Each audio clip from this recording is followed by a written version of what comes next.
Muy bien, vamos a entrar entonces el día de hoy en materia. Mi intención el día de hoy no es hacer una historia de los inicios de los Estados Unidos. Creo que esa información fácilmente la encontramos en Internet. Ustedes deben tener algún tipo de conocimiento también acerca de cómo fue que surgieron lo que hoy conocemos como los Estados Unidos de América. Entonces, la referencia realmente inicial que vamos a hacer es simplemente recordar así brevemente los inicios de esa gran nación, recordando que alrededor del siglo XVI, en ese enorme territorio, pues comenzaron a llegar gente que provenía de Europa, entre ellos procedentes de España, de Francia, de Holanda y por supuesto de Gran Bretaña. Esta emigración hacia ese territorio procedente de Europa se hizo mucho más grande, si queremos decirlo así, durante los siglos XVII y principios del siglo XVIII. Muchas de estas personas venían huyendo prácticamente de una falta de libertad en el contexto europeo, sobre todo a nivel religioso. Si las luchas realmente religiosas que se dieron en Europa después de la Reforma Protestante fueron verdaderamente terribles, sangrientas como son todas las guerras.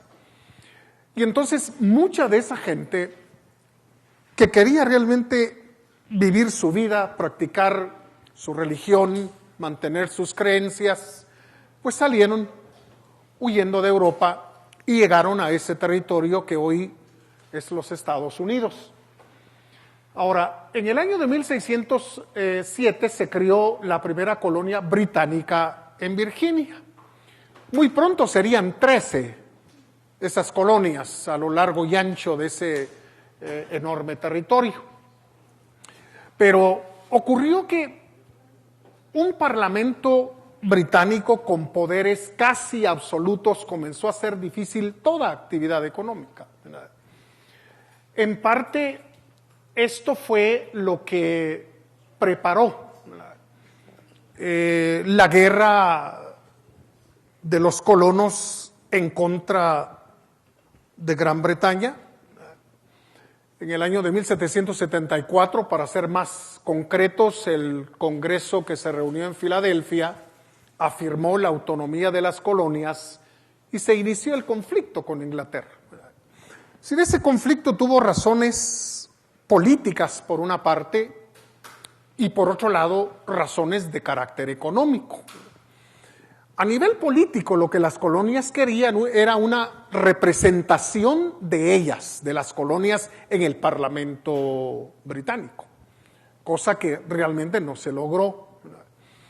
Pero también, como mencionamos en la diapositiva anterior, los controles sobre el comercio y sobre todo los impuestos sobre la actividad comercial que impuso Gran Bretaña sobre los colonos de esas nuevas tierras, pues también fueron un elemento sumamente importante, ¿verdad?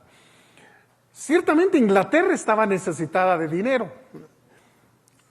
Acababa de terminar la Guerra de los 7 Años y entonces la única forma de obtener recursos era castigando la actividad productiva y la actividad comercial procedente de las colonias.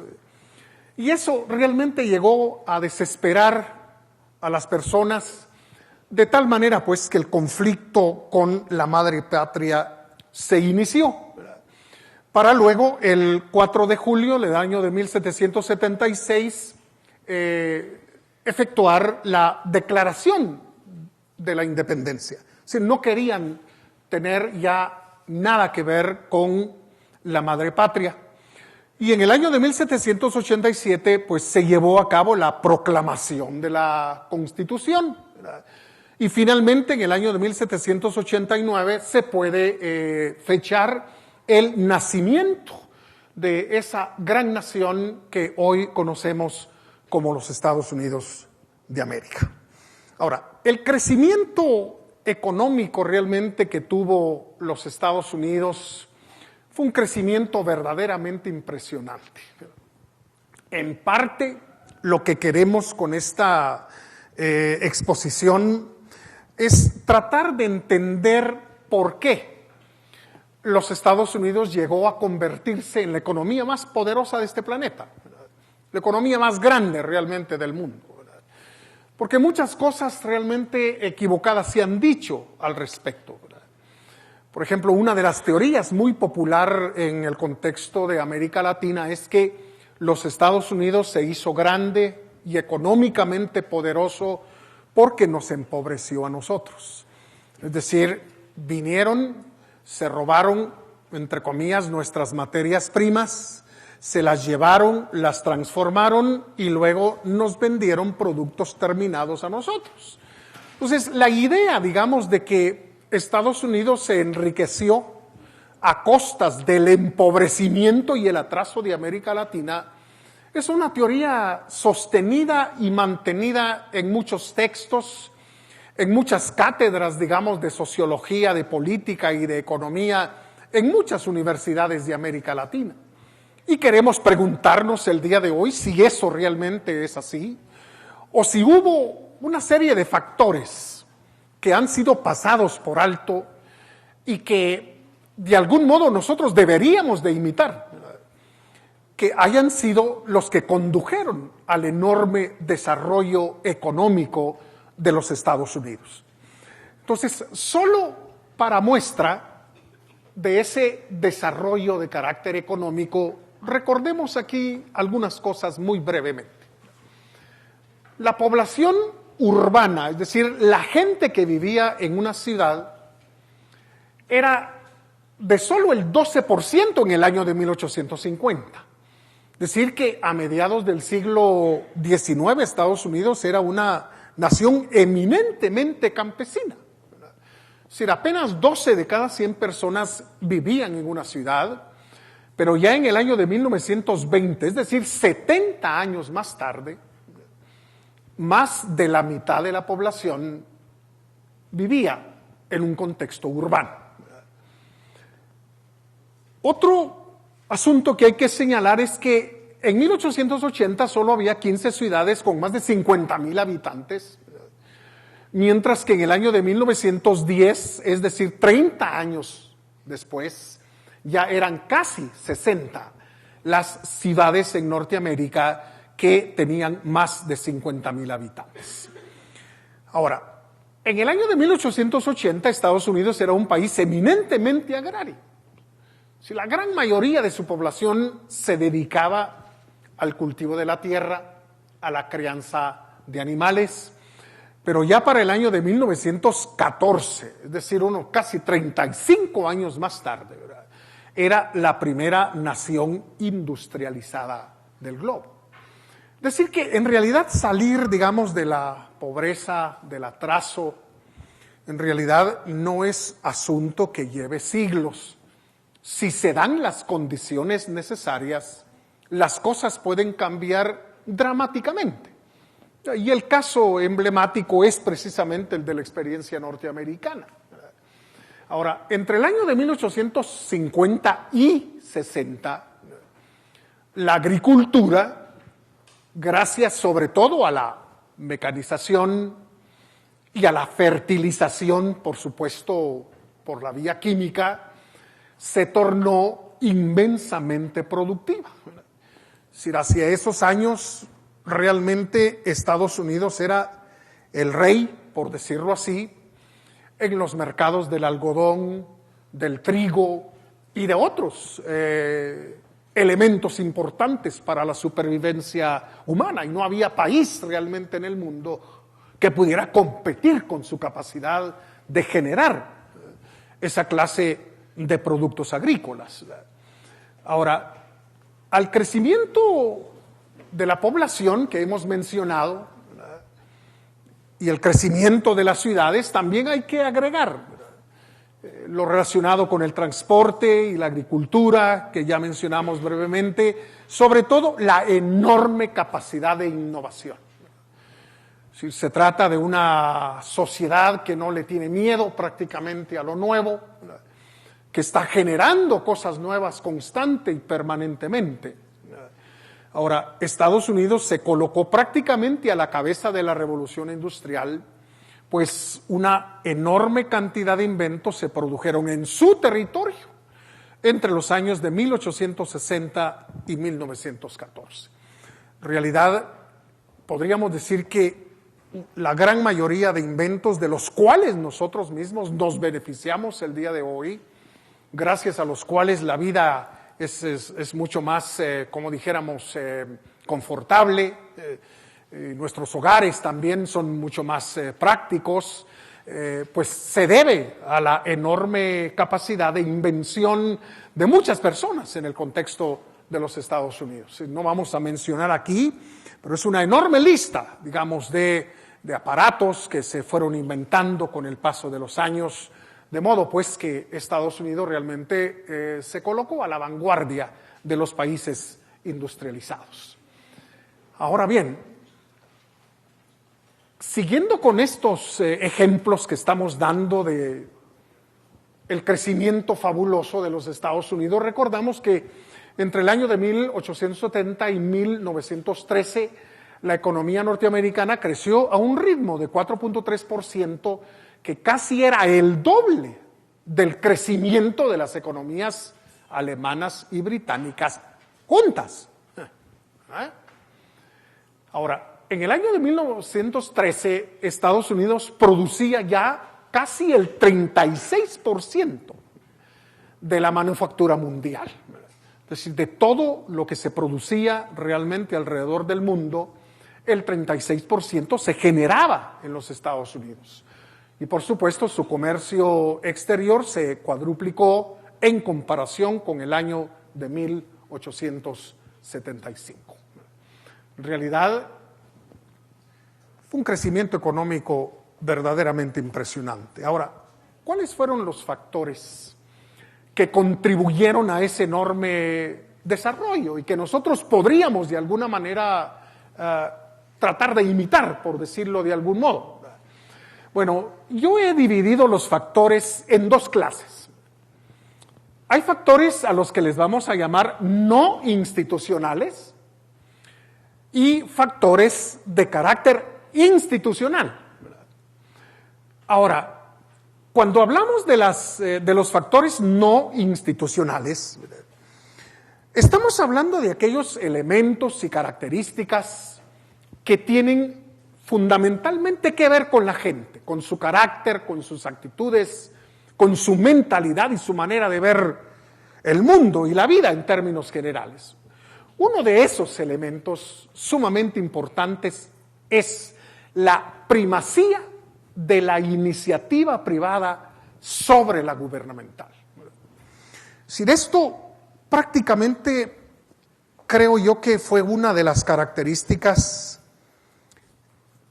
fundamentales, primeras en surgir, digamos, en cuanto al carácter gringo, para decirlo en una sola palabra.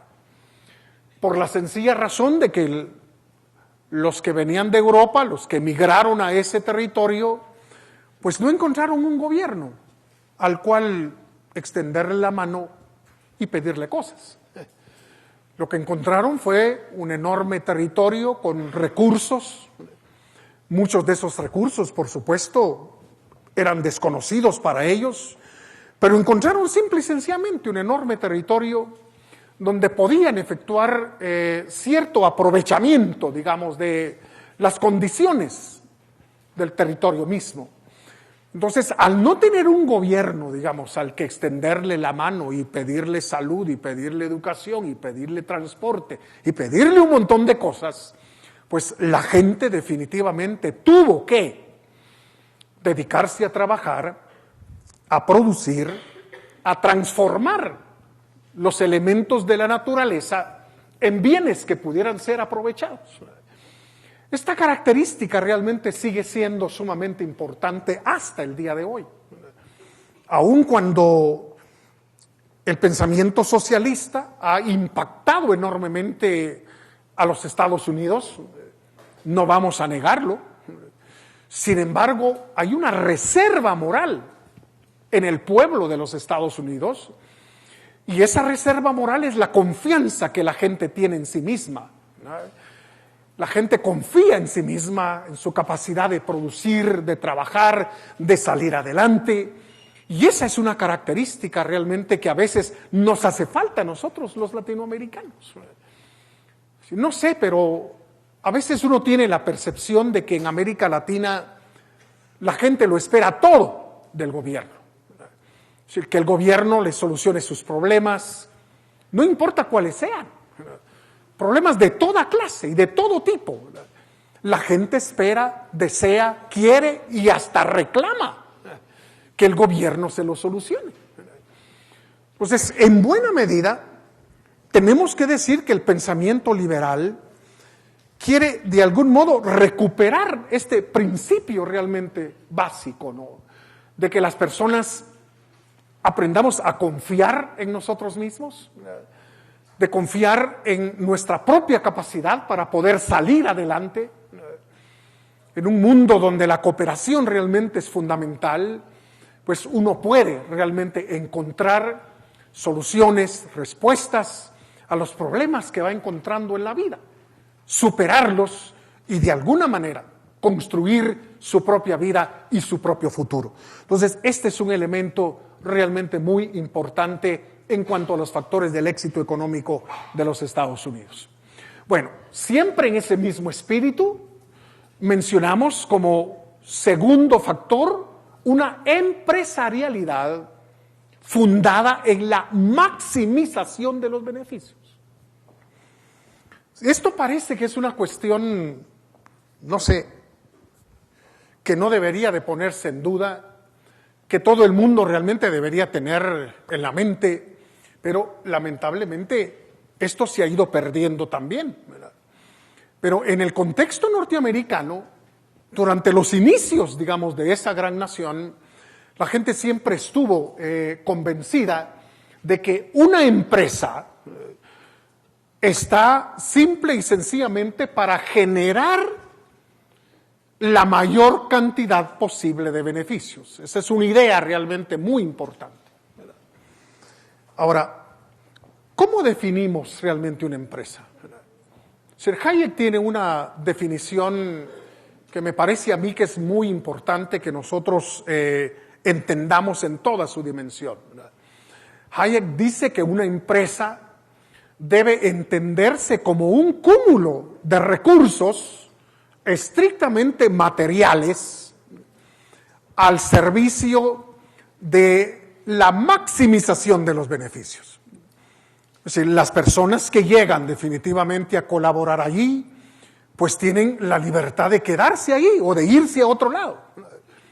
Pero una empresa debe verse definitivamente como un cúmulo de activos, ¿sí?, al servicio de generar la mayor cantidad posible de beneficios, de ganancias, si usted quiere, ¿verdad? Ahora, hay muchas corrientes que se han ido lamentablemente colando, por decirlo así, en las teorías económicas que han cambiado radicalmente esta manera de entender una empresa, ¿verdad? Y a veces se cree que las empresas están, por ejemplo, para generar empleo, ¿verdad? Pero la verdad es que las empresas no tienen como función la generación de empleo, ¿verdad? Si este es un resultado, esta es una consecuencia, ¿verdad? Pero las empresas no tienen como función y objetivo fundamental la creación de trabajo, ¿verdad? Hay otras corrientes que sostienen que las empresas están simple y sencillamente para servir, digamos, a los demás. Y bueno, sin negar que todo aquel que se dedica a un negocio, a un trabajo, pues definitivamente debe poner sus conocimientos y habilidades al servicio de los demás. Sin embargo, esta idea de servir a los demás es casi como convertir a las empresas en centros de beneficencia, cosa que definitivamente tampoco puede ser. Entonces, a mí me parece que el concepto que Hayek está dejando en claro es la perspectiva correcta. Una empresa es un cúmulo de activos al servicio de la generación de las mayores ganancias posibles. Es decir, Hayek aclara que esto no tiene nada que ver con las personas, es decir, no es un juicio sobre las personas. Porque como dije, las personas que llegan, que son invitadas a colaborar, digamos, con el empresario en su empresa, pues tienen la libertad de quedarse allí o de irse a buscar trabajo a otra parte. Pero las empresas deben estar entonces orientadas a la generación de beneficios, a la generación de ganancias, y eso definitivamente no debe verse como algo condenable ni como algo moralmente despreciable, sino que constituye definitivamente el carácter, digamos, y la razón de ser de la empresa. Bien, en tercer lugar, una permanente, abierta e implacable competencia por los mercados. Bueno, esto también lamentablemente ha ido cambiando. Todo el mundo y los Estados Unidos no se ha escapado lamentablemente también, digamos, de este cambio, porque hay quienes en lugar de competir, lo que quieren es protección de parte del gobierno, ¿verdad? Lamentablemente, como digo, esto ha ido ocurriendo alrededor del mundo y la economía norteamericana no se ha escapado tampoco, digamos, de esa influencia negativa.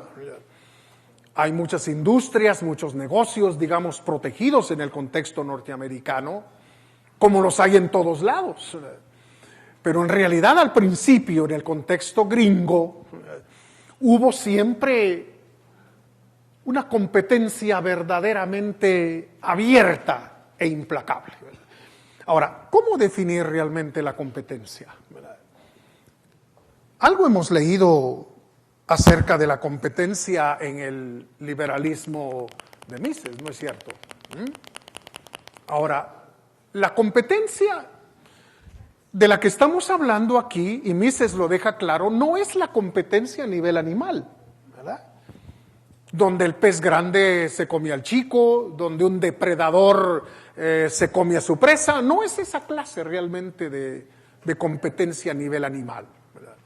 En realidad, la competencia debemos entenderla como la actitud, digamos, de querer atraer el dinero de los consumidores, dándoles más bienes y mejores bienes por la menor cantidad posible de dinero. Eso es lo que entendemos realmente por competencia, ¿verdad? Si no es realmente matar al otro que está ofreciendo los mismos servicios que yo, ni ir a ponerle una bomba al negocio de aquel que vende lo mismo que yo vendo, no. Es decir, se trata simple y sencillamente de ver cómo atraemos al consumidor, ofreciéndole el mejor producto posible al mejor precio posible. Y entonces resulta que la competencia en realidad es beneficiosa para todos. Beneficia no solo a los consumidores, porque tenemos entonces una amplia gama, digamos, de posibilidades frente a nosotros, sino que beneficia también a los mismos empresarios. Porque si un empresario ha descubierto un método, una manera, digamos, para mejorar la calidad de sus productos y servicios y bajar el precio de los mismos, yo, como empresario, tengo que ver qué hago para poder estar a esa altura. Y entonces aquí yo me beneficio, porque no desperdicio recursos y beneficio a los consumidores, porque les estoy ofreciendo mejores bienes y mejores servicios a un mejor precio. Entonces, la competencia definitivamente es algo propio, digamos, de las economías de libre mercado, y este principio realmente fundamental funcionó plenamente en los Estados Unidos en los inicios de esa gran nación. Bueno, mencionemos como cuarto punto aquí la aceptación de lo nuevo en casi todos los órdenes de la vida. En este sentido, Estados Unidos, pues no sé, mantiene una especie, digamos, de dicotomía, una especie de ambivalencia allí, porque mientras se quieren mantener, digamos, los valores, las tradiciones, pues también hay una apertura hacia las nuevas experiencias, hacia la innovación. Entonces, parece ser, ¿no?, una sociedad que presenta esas dos caras, por decirlo así. Por eso algunos tachan a los Estados Unidos de ser una sociedad profundamente conservadora, pero por otro lado uno se da cuenta, pues, que si se trata realmente de innovación, si se trata de renovar, de cambiar, de ofrecer nuevos productos y nuevas experiencias, pues esa sociedad también parece ir a la vanguardia. Entonces, la aceptación de lo nuevo en prácticamente todos los órdenes de la vida. Ahora bien, siguiendo con estos factores no institucionales, recordamos aquí la enorme creatividad de banqueros, de industriales, de empresarios, en términos generales.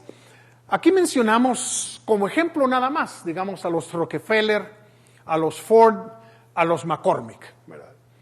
Los Rockefeller en el área de las finanzas, los Ford en el área de la industria automovilística y de otros bienes asociados a la industria del automóvil, los McCormick en el área de los alimentos. Bueno, gente enormemente creativa, ¿verdad? Frente a la ineptitud y a veces mediocridad del liderazgo político, ¿verdad? Y aquí solo mencionamos realmente algunos de los presidentes que son considerados como verdaderos fracasos políticos en el contexto norteamericano, como Cleveland, Harrison y McKinley. Pero esto realmente nos indica, pues, que esta gente no estaba confiando realmente en el liderazgo político, sino, de nuevo, confiando en sí mismos, ¿verdad?, confiando en el olfato empresarial que tenían, ¿verdad?, y por supuesto fue gente de enorme éxito, ¿verdad? Eso es definitivamente algo completamente indudable, ¿verdad? Bien, un factor sumamente importante realmente para el enorme desarrollo de la economía norteamericana en sus inicios fue la ausencia de un banco central. Sí, Estados Unidos nunca tuvo un banco central hasta el año de 1913, que fue el año en el que apareció la llamada Reserva Federal, ¿verdad?, que ejerce las funciones de un banco central, de un banco estatal o gubernamental, digamos, en el contexto norteamericano. Pero ya hemos hablado, digamos, en los días anteriores sobre las inconveniencias que los bancos centrales han traído, ¿verdad?, sobre todo una, el manipuleo constante y permanente de la moneda. Si nosotros sabemos realmente que el dinero es una institución noble, ¿verdad?, que surgió a través de un proceso de ensayo y error, en esa evolución, digamos, de la cultura, y que nos ha permitido definitivamente intercambios mucho más dinámicos, ha hecho de la cooperación algo mucho más fácil, pero lamentablemente los bancos estatales o los bancos centrales en todas partes se han dado a la tarea de manipular el dinero, ¿verdad? Entonces, el manipuleo realmente del dinero lo que genera es inflación, ¿verdad? Y la inflación, pues, definitivamente deteriora ese medio de intercambio que es el dinero, lo cual es verdaderamente terrible, verdaderamente lamentable. Entonces, mientras Estados Unidos no tuvo una banca central, ¿verdad?, pues se libró en gran medida de los procesos inflacionarios y de otros problemas realmente sumamente serios que, sobre todo a nivel del dinero, los bancos centrales suelen definitivamente provocar en todas las sociedades. Bien, una total ausencia de una organización social estamental, como sí la hubo en Europa. Si recordamos que Las sociedades estamentales, como lo vimos en el primer capítulo de la Revolución Industrial, fueron la clase de organización social existente en Europa. Los estamentos, que fundamentalmente eran tres, ¿verdad? La nobleza, el clero y el pueblo, digamos en términos generales, pues esa organización estamental jamás existió en el contexto norteamericano, ¿verdad? Aquí la idea de gente con sangre azul nunca se dio, ¿verdad? Aquí en realidad la gente tenía una conciencia de la igualdad de sus derechos. Ciertamente pasaron, digamos, por la experiencia de la esclavitud, por la experiencia de la discriminación de la gente de color, pero el hecho, digamos, de que tanto la esclavitud haya sido superada y también la gente de color, pues lograra la aceptación, digamos, de persona, de igualdad de trato, pues esto revela la enorme conciencia que se tenía realmente en los Estados Unidos de la igualdad realmente de las personas en cuanto a sus derechos se refiere, ¿verdad? Entonces, esto definitivamente fue muy importante porque nada ni nadie podía evitarle a cualquier persona llegar a donde quisiera prácticamente llegar, ¿verdad? Entonces, estos fueron, digamos, algunos de los elementos no institucionales que permitieron a los Estados Unidos convertirse en la economía más poderosa del mundo. Y aquí tengo, pues, una referencia en cuanto a los millonarios y el número de millonarios en el contexto norteamericano. En el año de 1880 había 100 millonarios y ya en 1916 unos 40,000. Ahora, fíjense ustedes que a pesar de la crisis, porque la crisis, bueno, tuvo su raíz en el año 2000, pero se agudizó terriblemente en el 2007, a pesar de la crisis. En el año 2009, en los Estados Unidos, había 2.89 millones de millonarios. Pero en el año de 2010, es decir, un año más tarde, pues había más de 3 millones de millonarios en el contexto norteamericano. Entonces, esto pues nos revela la posibilidad que las personas tienen realmente de realizar sus sueños, sus anhelos, y por eso es que la gente, cuando no encuentra las condiciones necesarias en sus propios países, pues tratan realmente de irse a los Estados Unidos. No hay realmente para dónde, ¿verdad? Y a pesar de los controles, a pesar de la muralla y a pesar de todo, pues la gente sigue viendo realmente a los Estados Unidos como una tierra donde pueden encontrar las oportunidades que no encuentran en sus propios países. Dentro de estos millonarios, pues definitivamente hay gente que nunca tuvo nada, ¿verdad? Hay millonarios cubanos, ¿verdad? Algunos de ustedes conocen a algunos de ellos, ¿verdad? Por ejemplo, Gloria Estefan y su marido, en Cuba, ¿qué tenían? El beisbolista José Canseco, cubano, en Cuba, ¿qué tenía? Bueno, entonces gente que no logró, digamos, encontrar en su propio país los mínimos recursos para poder vivir, pues se han convertido en gente de enorme éxito económico, por lo menos, que es el que estamos señalando aquí, gracias a vivir en esta tierra. Ahora bien, hablemos de los factores institucionales ahora, factores de carácter institucional. En primera línea, vamos a recordar que se garantiza definitivamente la libertad. Es decir, el Estado está organizado definitivamente para tal propósito. Si la Constitución norteamericana es clara, en el sentido de que el gobierno está para garantizarle a la gente esos derechos, a la libertad, a la propiedad, a la búsqueda de la felicidad. Entonces, el hecho realmente de que se haya mantenido y preservado la libertad ampliamente durante los primeros años realmente de esta gran nación fue un factor de éxito económico. Claro, hoy en día, sobre todo después de los ataques del 11 de septiembre, las cosas han cambiado radicalmente en los Estados Unidos. Entonces, la gente se resiente de los controles gubernamentales, han tenido que renunciar un poquito a la libertad en aras de la seguridad, pero todavía hay mucha gente que se siente incómoda, ¿verdad? Con un gobierno que tiene el ojo siempre puesto, siempre controlando, siempre viendo qué pasa, porque lo que les interesa ahora definitivamente es no ser objeto de atentados terroristas como los que sufrieron en Boston hace unas pocas horas, pues. Y entonces, definitivamente, la idea, digamos, de preservar la libertad y los derechos fundamentales del ciudadano ha sido un factor institucional muy importante en el desarrollo de la economía estadounidense. A ver.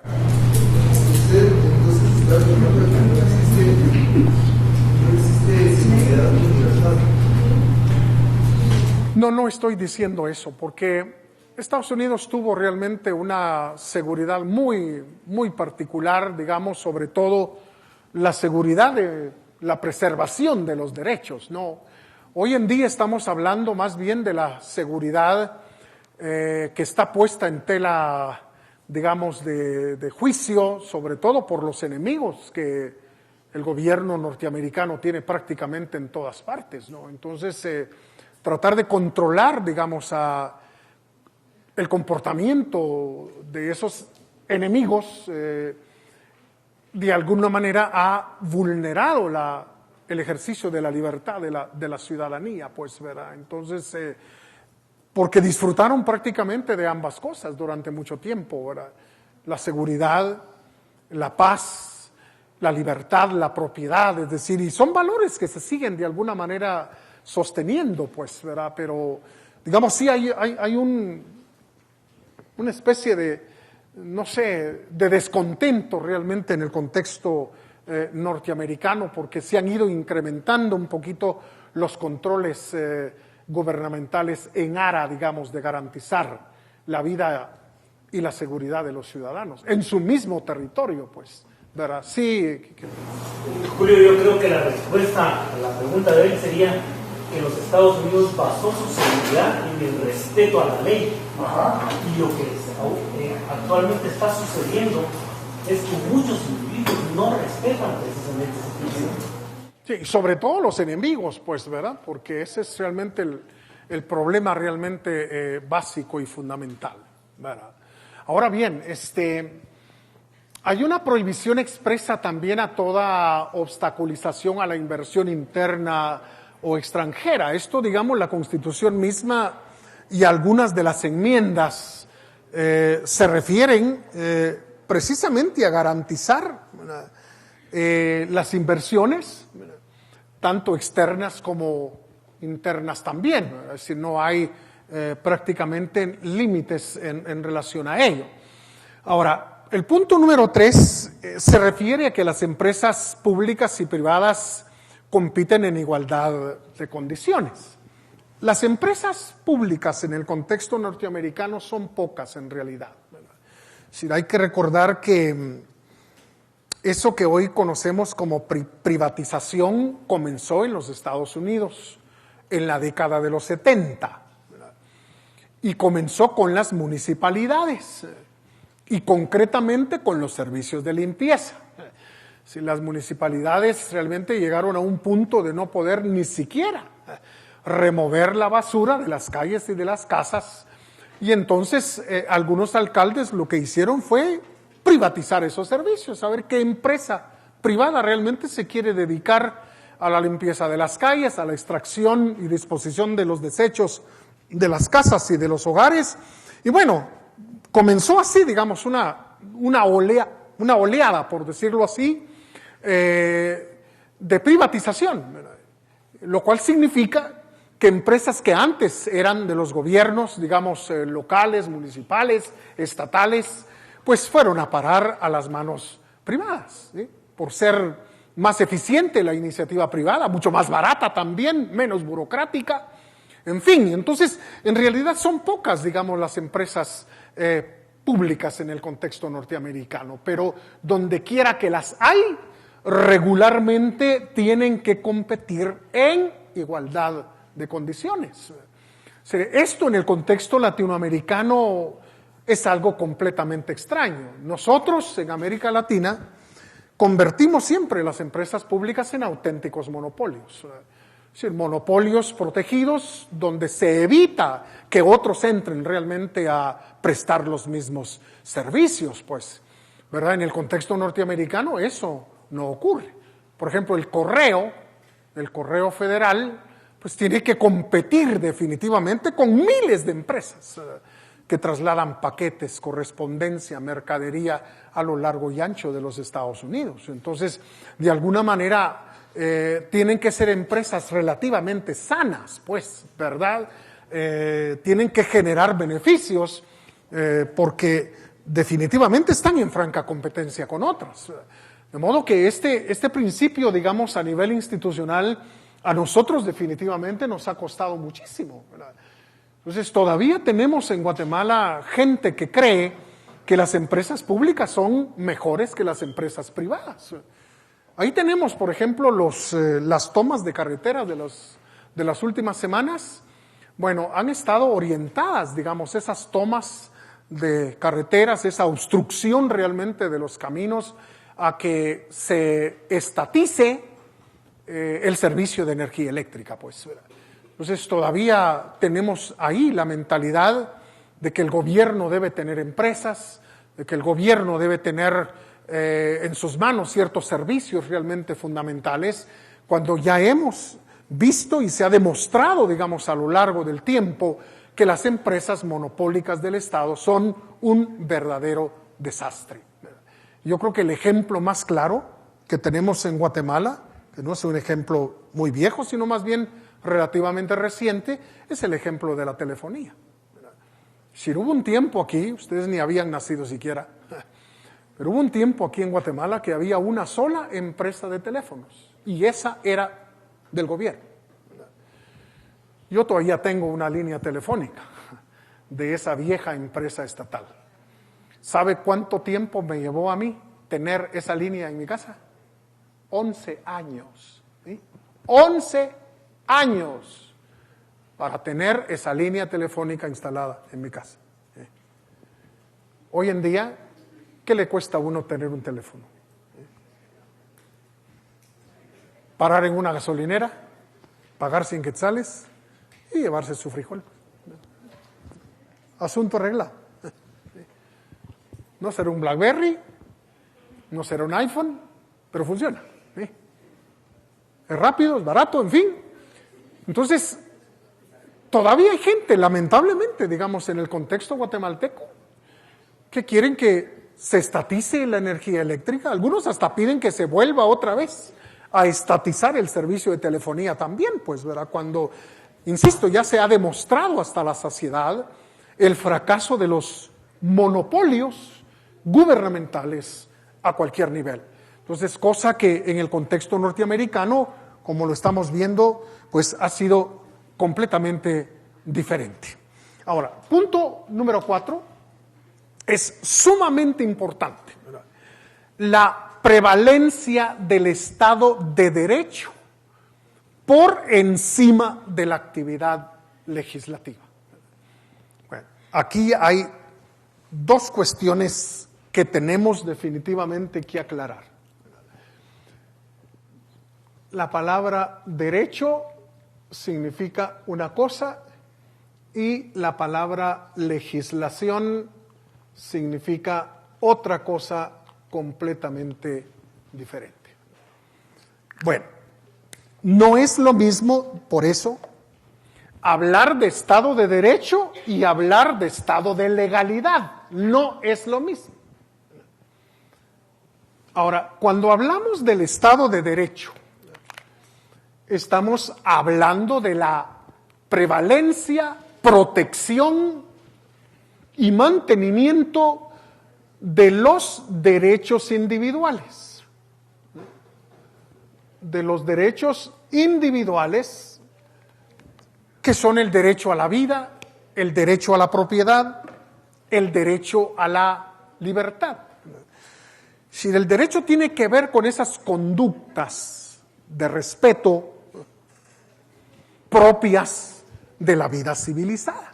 Es decir, cosa que todos aprendimos desde que éramos pequeños. Respetar la integridad del otro, respetar la propiedad del otro, respetar su libertad, sus decisiones, su estilo de vida, en fin. Y otros derechos que están íntimamente relacionados con estos, como la inviolabilidad del domicilio, como el debido proceso, en fin, a eso le llamamos Estado de Derecho. Ahora, la legislación tiene que ver con las leyes que se cocinan en el Congreso, ¿verdad? Es decir, aquí en el Congreso se están cocinando, fraguando constante y permanentemente leyes. Bueno, cuando vivimos cumpliendo esas leyes, pues vivimos en un estado de legalidad, pero vivir en un estado de legalidad no es vivir en un estado de derecho.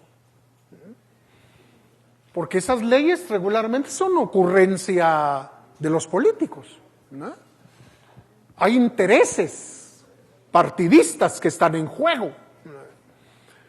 Y entonces se trata definitivamente de leyes que afectan a un grupo, que protegen a un sector, que promueven privilegios.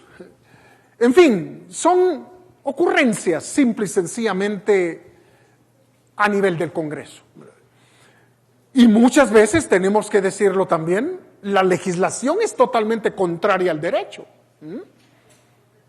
A veces totalmente contraria al derecho.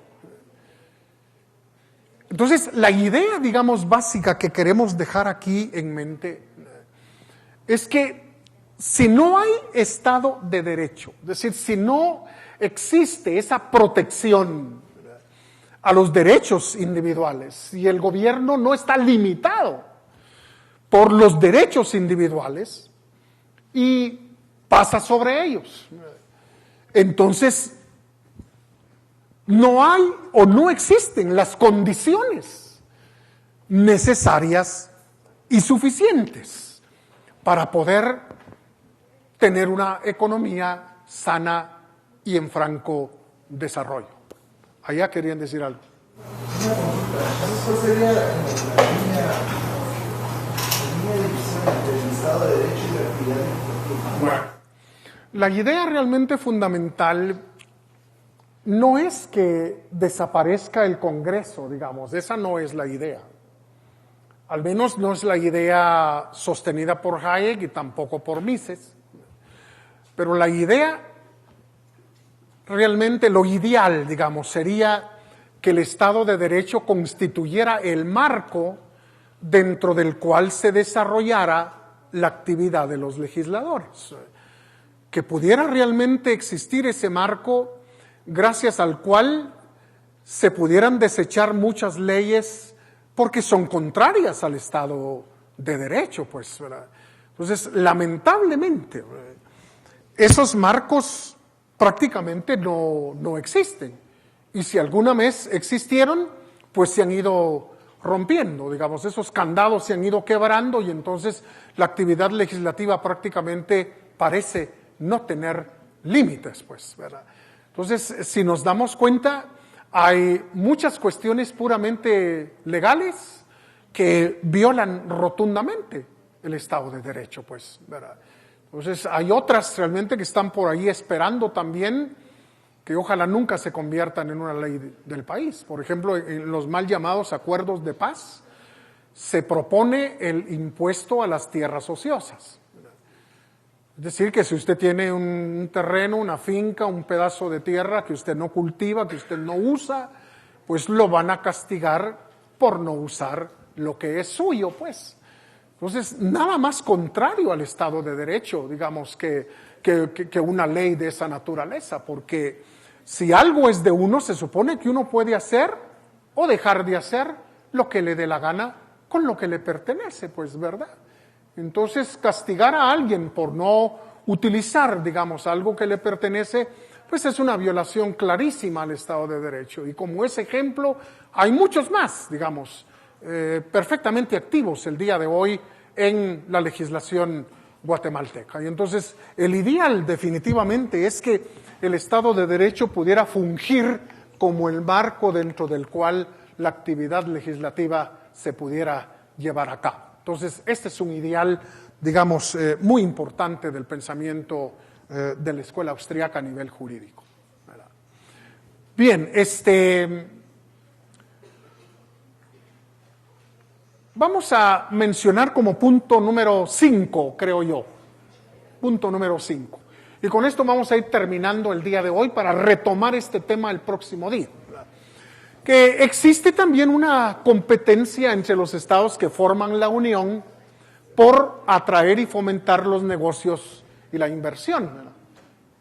En realidad, no solo hay una competencia a nivel empresarial, sino también una especie de competencia, vamos a llamarle así, entre las condiciones, digamos, jurídicas y también fiscales de los estados que conforman la Unión. El ejemplo, digamos, es lo que nosotros llamamos el IVA o el impuesto al consumo, que no es parejo en los Estados Unidos como sí lo es en Guatemala, ¿verdad? Aquí en Guatemala el IVA es exactamente igual en todos lados. En Estados Unidos no. Va del 5 hasta el 8.5%, dependiendo del estado donde usted viva, ¿verdad? Entonces hay estados donde es más barato vivir y estados donde es más caro vivir, por esto y por otras diferencias existentes entre, insisto, la legislación y también los impuestos entre los diferentes estados que conforman la Unión, ¿verdad? Ahora, en Guatemala, pues gente que está comprometida con estas ideas también ha querido proponer que se cambie realmente la estructura política, digamos, de un país como Guatemala. Si no, ojalá pudiéramos tener nosotros una federación también, ¿verdad? Donde los huehuetecos, los quesaltecos, los escuinclecos puedan realmente decidir, ¿verdad?, muchas cosas. Por ejemplo, bajar el IVA, bajar el impuesto sobre la renta o eliminarlo, pues. ¿Qué sucedería si en Xela el gobierno local, digamos, decide subir el IVA, pero eliminar el impuesto sobre la renta? Yo creo que sería una maravilla, pues. Yo me iría a vivir a Xela. Ya no tendría que pagar impuestos sobre la renta. La plata que yo gano ya no iría al bolsillo de los burócratas del gobierno, sino estaría en mi bolsillo para mejorar las condiciones de vida de mi propia familia.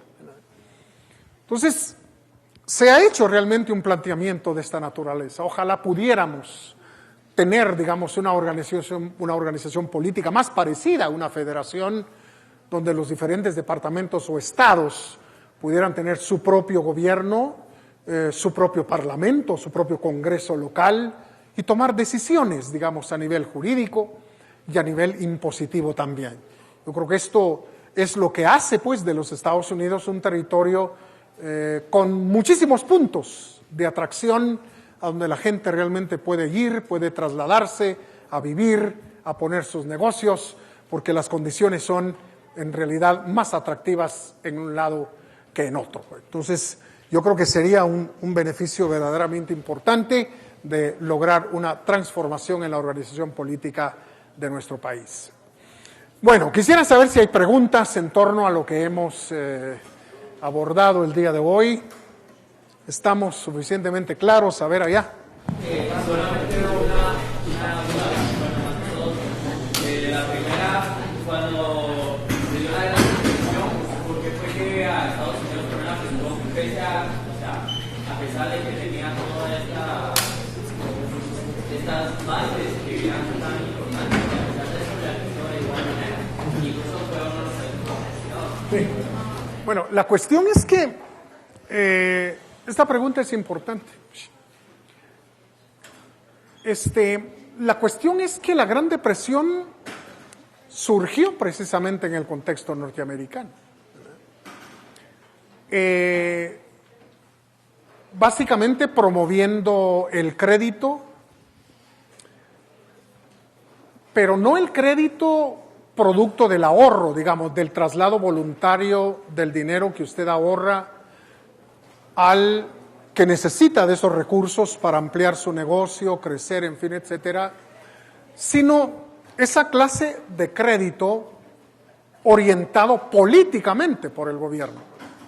Entonces comenzaron realmente a darse créditos tanto hacia el interior del país como hacia afuera de los Estados Unidos.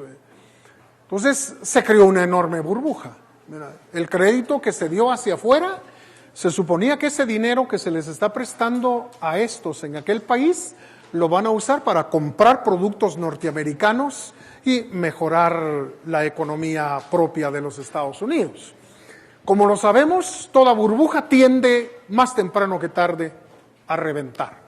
Cuando definitivamente eso ocurrió, pues la economía norteamericana se vino al suelo y por supuesto con ella la economía de muchos países. Y entonces todo simplemente por la intervención de los gobernantes que políticamente quieren definitivamente utilizar la moneda y hacer cosas por la economía que no deberían definitivamente hacer. ¿Verdad? No se aprendió la lección, en el 2007 volvió a ocurrir exactamente lo mismo con el mercado de la vivienda en los Estados Unidos.